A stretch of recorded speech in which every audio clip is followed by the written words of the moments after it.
Hi guys, it's Carly from Mental Dinosaurs. Today is Mental Health Monday. Every Monday I will be posting a video with something relating to mental health, and the first couple of months will probably be about bipolar disorder. That is what I am diagnosed with. I'm not a doctor, I'm not a psychologist or a psychiatrist or anything like that, but I do have some information about bipolar disorder that I will share with you.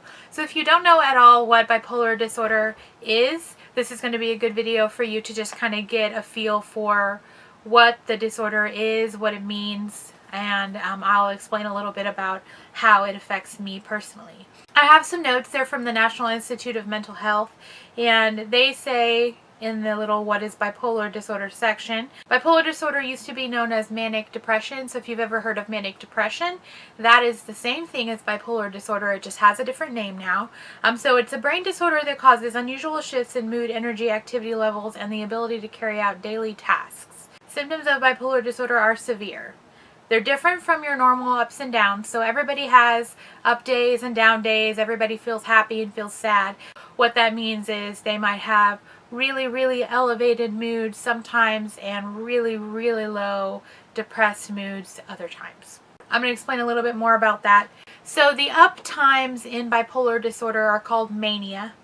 The down times are called depressive episodes or depression. So depression, most of us, I feel like, know the symptoms of depression, but you feel sad, you feel hopeless, you feel worthless. A lot of negative feelings happen in those depressive times. There's also a loss of interest in activities. This list that I have splits things into mood changes and behavioral changes. So those are the mood changes. The behavioral changes are feeling tired, having problems concentrating, remembering, making decisions, being restless or irritable. That's something that people don't always know. That is a symptom of depression, can also be being irritable. So it's not just that you're sad all the time. Sometimes you get really irritated, and that's actually one of my symptoms that pops up a lot is I'm irritable.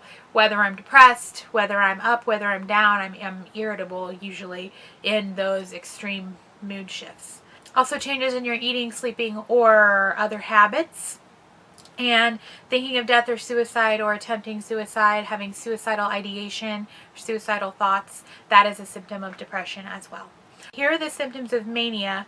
It's a long period of feeling high or an overly happy or outgoing mood, and extreme irritability. So again, the irritability is on both sides of the spectrum. Those are the mood changes. The specific behavioral changes are talking very fast. You can see I'm actually kind of in an up place right now. I'm talking very fast as I talk to you guys on the video blog, and I have been lately for a couple weeks. Jumping from one idea to another, having racing thoughts, being easily distracted, increasing activities, taking on new projects. That is my number one symptom that I have when I am in an upside of the bipolar disorder. I try a bunch of new things and I do a bunch of new things and I think they're all going to be awesome and amazing and the best thing ever, and then I fall down and they don't happen. Being restless, sleeping little, not feeling tired. A lot of people just completely don't sleep when they have mania. Having an unrealistic belief in one's ability. So like I said, when I have all those projects that I start, I'm always like, oh my gosh, this is the best thing ever. It's going to be the best thing in the whole entire world, this project that I'm doing. That having unrealistic belief in your abilities, though, can also be really extreme. In severe periods of mania, you can have an unrealistic belief, like to the point of feeling like you're a superhero, you have magical powers, you have special abilities that no one else has, you're the Queen of England. Like you have abilities that you really don't have unless you're actually the Queen of England, and then you do. The last one here on the behavioral changes list of mania, behaving impulsively and engaging in pleasurable high-risk behaviors. These are things that can range from drinking, doing drugs, to shopping excessively, doing things you otherwise wouldn't do, going out a lot, being sociable, risky sexual behaviors, anything that could be considered a pleasurable activity that is high risk kind of fits into this category, and also being impulsive, doing those things impulsively. So that's the mania, and I keep using my hand. That's the mania and the depression. There's also hypomania, which is a less severe form of mania. So you may have those symptoms, but they're not quite as severe. I have hypomania, so my symptoms are not as severe. I don't have delusions of grandeur. I don't have as much racing thoughts, and like I don't have as much pressured speech. I talk fast, but I don't have as much of a pressured speech as some people may. I still sleep when I have hypomania. I don't go long periods of time without sleeping. And it says here, during a hypomanic episode, you may feel very good, be highly productive, and function well. And that's kind of how I am. That's kind of how it goes for me when I have hypomania. So there's also such a thing as a mixed state or a mixed episode.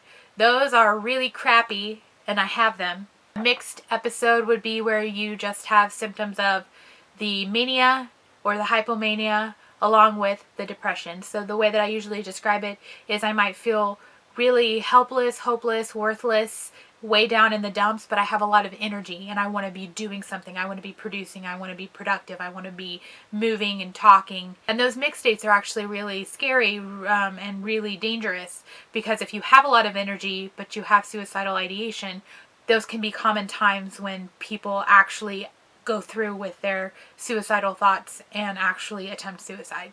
So there's also listed on here severe mania or severe depression, where people also experience hallucinations or delusions, psychotic symptoms. That actually, I know that that's mostly people consider psychotic symptoms to be associated with schizophrenia and schizoaffective disorders, but that's actually something that can come about during an extreme case of mania, is people can hear things or see things that are not there and have those really extreme delusions of grandeur like I had talked about before. There are a bunch of different types of bipolar disorder. I'm bipolar disorder not otherwise specified, which actually the Diagnostic and Statistical Manual of Mental Disorders is what psychiatrists use to diagnose these disorders. The new DSM, the DSM-5, doesn't have bipolar disorder not otherwise specified, but that is what I was diagnosed with. It basically just means that you don't fit into one of the other categories, but it's got a different name now, a slightly different name. But there are different types of bipolar disorder. So there's bipolar 1.